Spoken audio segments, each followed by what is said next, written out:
All right, let's rock out some music history. Oh, through the bass!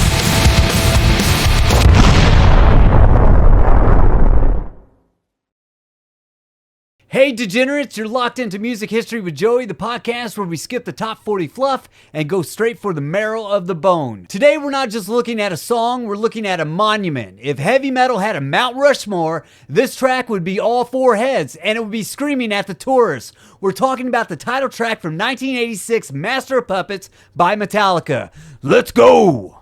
Now let's be real, I'm 55 years old, man. I have to read menus with a flashlight, but when that opening chromatic riff hits,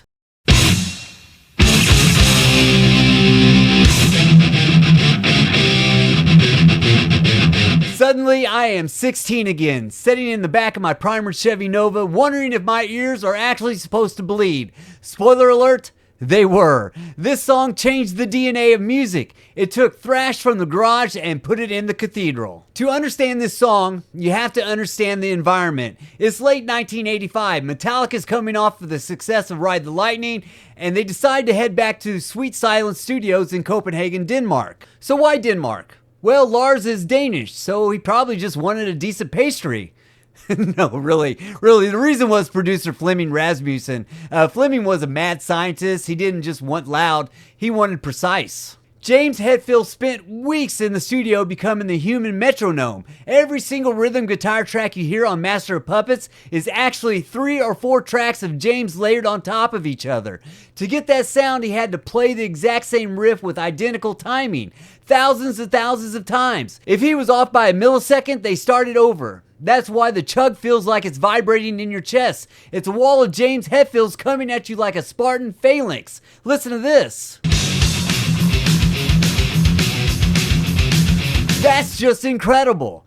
Let's talk lyrics. In the 80s, people loved to get scared of metal. Parents were convinced these guys were worshiping goats in the basement, but James wasn't writing about the supernatural. He was writing about something way scarier than that. Loss of control.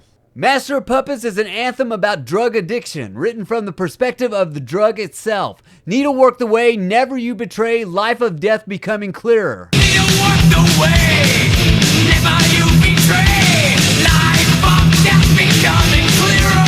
That is a chilling narrative about something that starts as a choice, ends up pulling your strings until you're just a shell. But the real master of this track, that's Cliff Burton. This was Cliff's opus. He was the guy who brought the highbrow to the high volume. He studied music theory at Shabu College, while the rest of the thrash scene was busy shotgunning beers.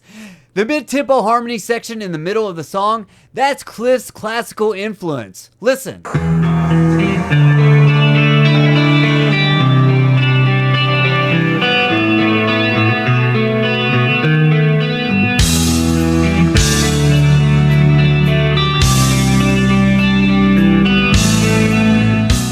Sounds like a heavy metal orchestra, man. It gives the listener a moment of beauty and breathing room before the song kicks the door down again and Kirk Hammett starts shredding like his life depends on it. Kirk actually pulled the high E string off the fretboard during his solo. That weird siren scream you hear? Listen to it.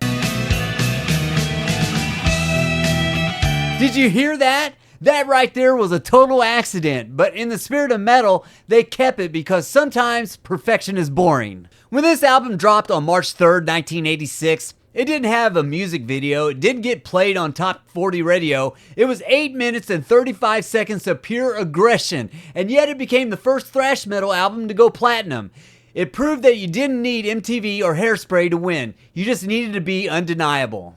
Now fast forward to 2016, the Library of Congress, you know, the place with all the dusty history books, well, they decided Master of Puppets was culturally, historically, and aesthetically significant, enough to be preserved forever. So if humanity ever goes extinct and aliens find our archives, the first thing they're gonna hear is James Hetfield screaming, "Master! Master!"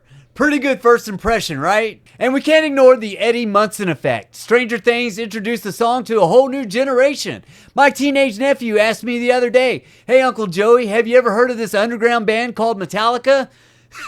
I about fell out of my chair, man.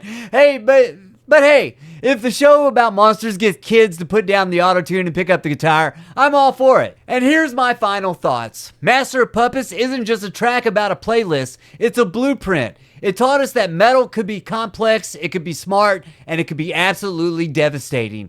It's the sound of four guys at the absolute peak of their powers before the world and tragedy changed them forever. I'm Joey Morgan, and this has been Music History with Joey. Life is short, my friends. Play your music loud, keep your strings tight, keep it sexy, keep it rocking, and don't you ever let anyone else pull them. Peace.